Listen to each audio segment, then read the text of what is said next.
Hello दोस्तों, मैं गुफरान उस्मानी आप सबका अपने YouTube channel NG exam cracker पर स्वागत करते हैं। जैसा कि वीडियो का थंबनेल देखकर आपको पता चल ही गया होगा कि वीडियो किस पर बेस्ड है।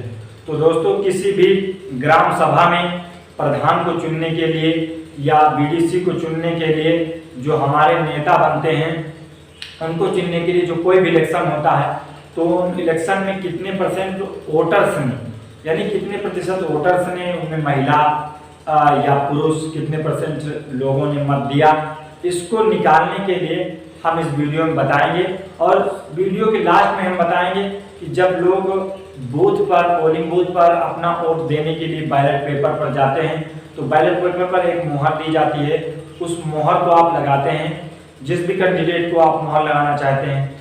तो उनमें कभी कभी क्या होता है कि आपके जो मत होते हैं, यानी कि बैलेट पेपर अवैध घोषित किया जाता है, इनवैलिड घोषित कर दिया जाता है। तो वो इनवैलिड कैसे हो जाता है, आप किन किन सावधानियों को बरतना चाहिए जिससे आपका मत जो है इनवैलिड यानी कि अवैध ना हो, तो उसको हम लास्ट में बताएंगे। लेकिन सबसे पहले समझते हैं कि हम परसेंटेज कैसे निकालते हैं मतदाताओं का। तो मान लिया कि कोई भी ग्राम सभा है दोस्तों, और उस ग्राम सभा में कुल मतदाताओं की संख्या 1500 है और उनमें पुरुष मतदाताओं की संख्या 800 है और महिला मतदाताओं की संख्या 700 है। अब हम यहाँ पर क्या होता है कि इनमें तीन चीजें निकाली जाती हैं। एक, पुरुषों ने कितने परसेंट मत दिए, दूसरा कितने परसेंट महिलाओं ने मत दिया, और तीसरा कुल कितने प्रतिशत मतदाताओं ने मत दिया। तो वोटर लिस्ट में आप देख रहे हैं कि मतदाताओं की संख्या 1500 है। अब हमने मान लिया कि पुरुष मतदाताओं ने 800 वोट दिए और महिला मतदाताओं ने 700 वोट दिए। तो अब हम निकालेंगे कि पुरुष जो है वो कितने प्रतिशत कितने प्रतिशत पुरुषों ने वोट दिया। तो यहाँ पर निकालेंगे, करते क्या है कि जितने वोट हैं पुरुषों के उनको आप नीचे रखेंगे और जो वोट पड़ा, तो मान लिया कि आपके जो पुरुष हैं जिनमें से, उनमें से 500 पुरुषों ने अपना मत दे दिया, यानी कि वोट दे दिया।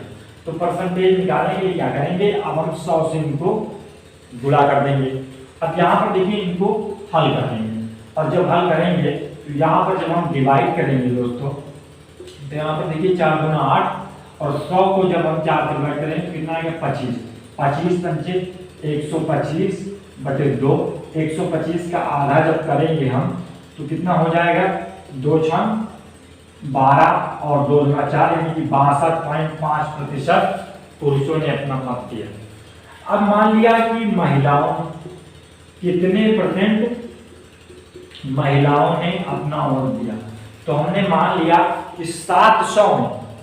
दोस्तों, ये एक उदाहरण है सिर्फ आपको समझाने के लिए, ये कोई ऐसा नहीं है कि ये सिर्फ आपको समझाने के लिए। और महिलाओं को मान लिया कि आपने 490 महिलाओं ने वोट दिया, तो 490 महिलाएं हैं कितनी, 700। अब इनका हम परसेंटेज निकाल सकते हैं।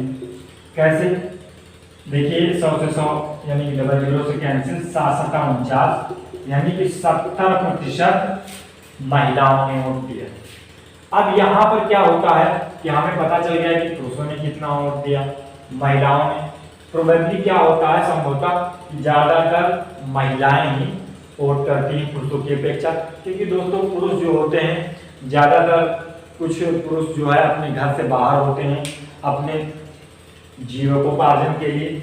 इसलिए क्या होता है कि अक्सर देखा जाता है कि जो पुरुष होते हैं वो महिलाओं की अपेक्षा उनका कम प्रतिशत होता है वोट में।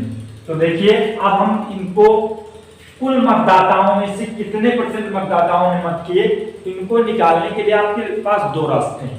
पॉइंट नंबर 1 कि महिला और पुरुष के प्रतिशत को जोड़कर 2 से भाग कर दिया जाए। देखिए यहाँ पर 62.5 और 70 है, इन दोनों को हम जोड़कर क्या करेंगे कि 2 से इनको डिवाइड कर दिया जाए। तो 132 पॉइंट इनको 2 से डिवाइड करेंगे तो क्या आएगा आपका, 2 छंग 12, 2 छंग 12 और 2 गुना 4, 2 पंचे 10, यानी कि कुल कितने परसेंट मतदाताओं ने मत दिया। तो आप देख सकते हैं 66.25% मतदाताओं ने मत दिया। अब आइए हम इनके दूसरे पहलू पर, जो दूसरा रास्ता है इनको निकालने के लिए क्या है। तो आपने देखा था कि पुरुष में 500 पुरुषों ने मत दिए थे और महिलाओं में 490 महिलाओं ने। अब इनको हम ऐड कर देंगे तो कितना हो गया, 990 मतदाताओं ने मत दिया। अब हमने क्या बताया कि परसेंटेज को निकालने के लिए आपके जो कुल मतदाता होंगे उनको हम नीचे रखेंगे और जितने वोट पड़े और 100 से गुणा कर देंगे, ये आपका कैंसिल हो जाएगा। और जब इनको हम हल करेंगे तो आपका आ जाएगा 66.25%। तो आपको दोनों ही तरीकों से आप निकाल सकते हैं। तो इस तरीके से हम किसी भी इलेक्शन का, देखिए आप देखते होंगे कि इलेक्शन में जो वोटिंग होने लगती है तो एक एक घंटे, दो दो घंटे या आधे आधे घंटे में परसेंटेज को निकाला जाता है। तो दोस्तों बस मेथड यही होता है कि आपको मतदाताओं की संख्या पता होनी चाहिए और कितने परसेंट अब गिने जा चुके हैं, तो उनमें हम इनको बहुत ही आसानी से निकाल सकते हैं। अब हम देखते हैं कि जब लोग पोलिंग बूथ पर जाते हैं और खासकर हमारे जो बुजुर्ग होते हैं, दादी दादा, इनको उतना ज्ञान नहीं होता है, तो क्या होता है कि इनका जो मत कभी कभी इनवैलिड हो जाता है, या कुछ लोग ऐसे होते हैं जिनको नहीं पता होता है। तो आइए हम समझते हैं कि इनवैलिड ना हो उसके लिए कैसे बचा जाए। तो हम सबसे पहले बताएंगे कि कैसे वैलिड होता है, वैलिड मत कैसे माना जाता है। तो यहाँ पर मान लिया कि कोई इलेक्शन होने वाला है और उनमें 4 कैंडिडेट हैं, ए बी सी डी, यानी कि एक का चुनाव निशान है ए, दूसरे का बी सी डी।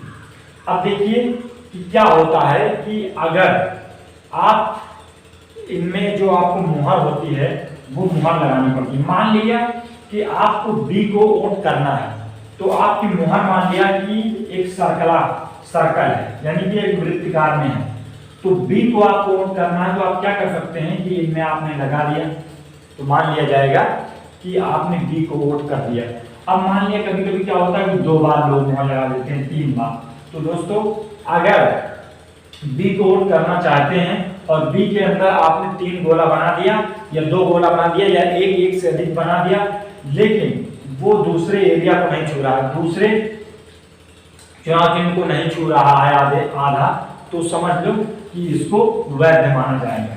अब देखिए दूसरी कंडीशन क्या होती है कि कभी कभी क्या होता है कि लोग ऐसे मुहर लगा देते हैं। तो यहाँ पर आप देखिए कि अगर आपने मुहर लगा दी, आप बी को लगाना चाहते हैं, और यहाँ पर देखिए तो इनमें क्या होगा कि देखा जाएगा कि बी को ज्यादा भाग मिला है मुहर का कि डी को। तो यहाँ पर देख रहे हैं कि बी को मुहर का ज्यादा भाग मिला है, इसलिए ये वोट बी के भाग में जाएगा। अब कभी कभी क्या होता है कि लोग बिल्कुल सर्कल बनाते हैं और यहाँ पर देखिए बी और डी दोनों में आधा आधा भाग है। तो जब दोनों में आधा आधा भाग हो जाएगा तो दोस्तों जान सकते हैं कि एक मत 2 लोगों को नहीं दिया जा सकता, इसलिए ये मत जो आपका होगा ये वोट ही अवैध घोषित कर दिया जाएगा, इनवैलिड वोट हो जाएगा। तो दोस्तों इस तरीके से आप बच सकते हैं। और दूसरा क्या होता है कि कभी कभी लोग साइन कर देते हैं कि जैसे उनका कोई साइन है, ऐसे ऐसे करके साइन कर दिया। तो दोस्तों अगर आप साइन कर देते हैं तब भी ये आपका इनवैलिड माना जाएगा, यानी कि जो आपकी मुहर होती है उस मुहर के अलावा अगर आप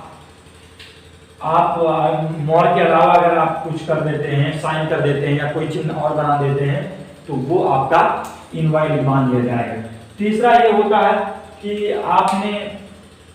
आपको वोट देना है और आपने क्या किया कि वोट लगाने गए और ऐसे ही बैलेट पेपर को रख दिया मोड़कर, आपको ध्यान नहीं दिया, और वहां पर जब देखा जाएगा कि इनमें कोई मुहर या कोई दस्तखत है ही नहीं, तो इसको भी आपका क्या हो जाएगा, इनवैलिड मान लिया जाएगा। तो दोस्तों याद रखिए, इनवैलिड होने के लिए आपको जिस भी कैंडिडेट को वोट देना है, यानी कि आपको उस गोले के भीतर ही आपको अपने जो मुहर होगा उसको लगाना होगा, तो तभी आपका मान्य होगा, अन्यथा आपका अवैध घोषित कर दिया जाएगा। तो उम्मीद करते हैं दोस्तों अवैध के बारे में और कैसे परसेंटेज निकालते हैं इसके बारे में आपको समझ में आ गया होगा। अगली कुछ रोचक तथ्यों के साथ आपके समक्ष में प्रस्तुत हूँ। तब तक के लिए धन्यवाद।